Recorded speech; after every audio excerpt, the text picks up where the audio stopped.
はい、YouTube。オーノマン TV のオーノマンです。本日は月に一度の失業認定日のため、ここハローワークへやってきました。実は皆さんに残念な事実をお伝えしなければなりません。なんと、私は今回が最後の YouTube ではなく、最後の失業認定日となります。つまり、今回で失業手当がまさかのラストになってしまいました。グレー企業に19年間勤めてきて、2020年に自己都合で退職しました。そんな私の失業手当給付期間は150日でした。本日、残りの15日分の申請をしに、ハローワークを訪れました。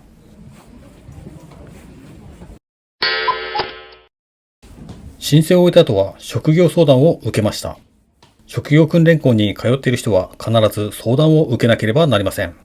ちゃんと訓練に通っているかなどの確認とか、今後の再就職に向けての話ですね。30分近く相談員の方と話したのですが、正直厳しいです。やはりですね、このウェブ業界での未経験者っていうのは厳しいものがあります。その厳しさが私の表情にも現れていると思います。私の昔の動画でもありましたように、私はハローワークに来た際、帰りにここ、麺屋菜味に寄ることにしています。ハローワークから麺屋菜味まで車で10分と近く、今現在も観光客が少ないため、それほど待たずに美味しいラーメンを食べることができます。以前ならピークの時にはお昼に1時間待ちます。麺屋菜味といえば、9割のお客さんが味噌ラーメンを注文しますが、今回私は前のお客さんにつられて辛醤油ラーメンを注文してしまいました。たまには違う味のラーメンを食べてみるのもいいでしょう。こちらが辛醤油ラーメン、お値段850円。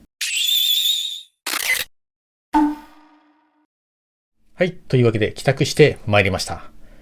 気持ち的にはかなりやばいというのが大きいです。そのやばい理由の一つ目が、今回で失業手当が終了してしまったこと。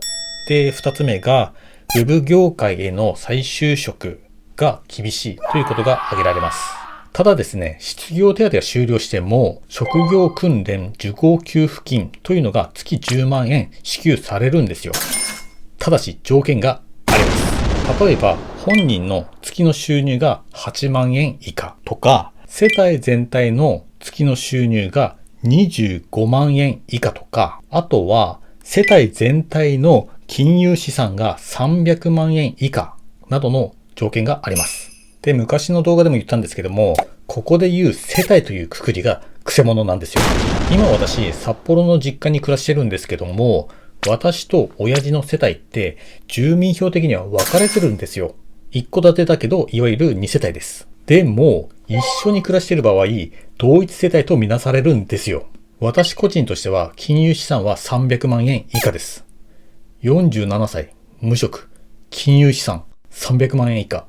チーン。ただ、私の親父とその金融資産を合わせると、300万円は超えてしまいます。なので、受けられないということなんですよ。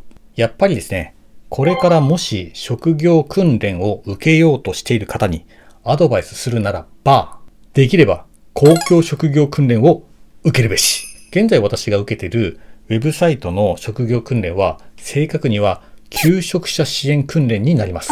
この公共職業訓練と私の求職者支援訓練との間にはかなりの優遇の差があります。今回の私のように訓練を受けている途中で失業手当の給付が終わったとしても、公共職業訓練の場合は、訓練が終了するまで失業手当の給付が延長されます。さらに、公共交通機関をおじさんでも学生料金で乗ることができます。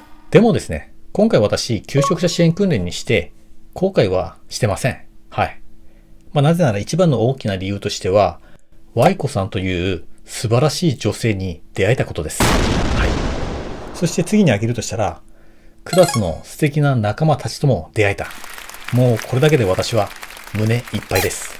で、次に2つ目のウェブ業界への再就職が厳しいという話だったんですけども、ズブの素人がわずか半年学んだだけで企業が必要とするレベルまで到達するのはかなり難しいということですよね、やっぱり。だからですね、実際その企業からの応募要件の中にも必須という言葉が多いんですよ。例えばその実務経験必須みたいな。もしハローワークを通じて企業に応募する場合、ハローワークにまず紹介状を書いてもらうんですよ。で、その紹介状をもらって企業に応募する。で、実務経験必須って書いてあるにもかかわらず、このズブの素人が、もしその紹介状を持って応募した場合、下手したら企業からハローワークにクレームが来るそうなんですよ。実務経験必須って書いたのに、なんで素人のこの腹の出たおじさんをよこすわけみたいな。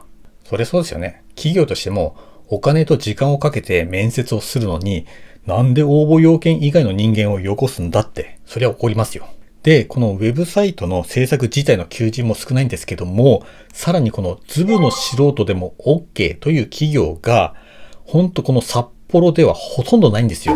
なんつうんでしょう。わずか4ヶ月しか学んでない知識だったんですけども、それを活かせられないっていうのもなんか、寂しい気持ちはあります。昔いただいたコメントの中で、無職の終わりには明るいですね、みたいなものがあったんですけども、私、この基本的にはこの動画の中では明るく面白おかしく伝えたいという気持ちでやってるんですよ。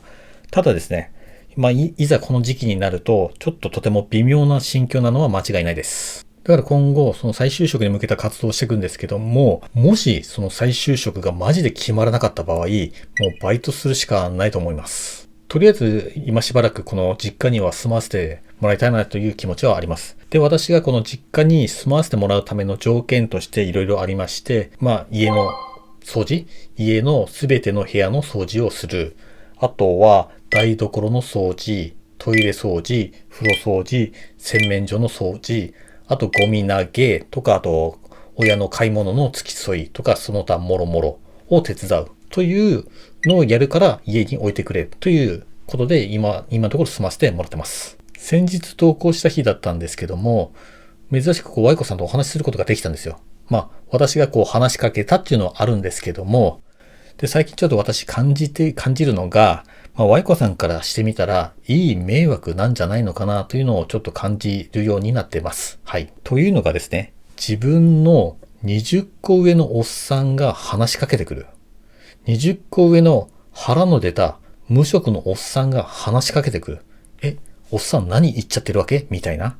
だからなんて言うんでしょう。今の私の気持ちとしてはとても複雑な悩みどころの時期であります。はい。このまま可能性の低い、極めて低いウェブ業界を目指していくのか、それとも生活するために、生きていくために別な業種の仕事を探すべきなのか、とても悩んでおります。はい。ということでちょっと、最後は内容がちょっとグダグダになってしまったんですけども、すいません。今日の動画はこんな感じです。すいません。はい。すいません。それでは皆さん、バイバイ。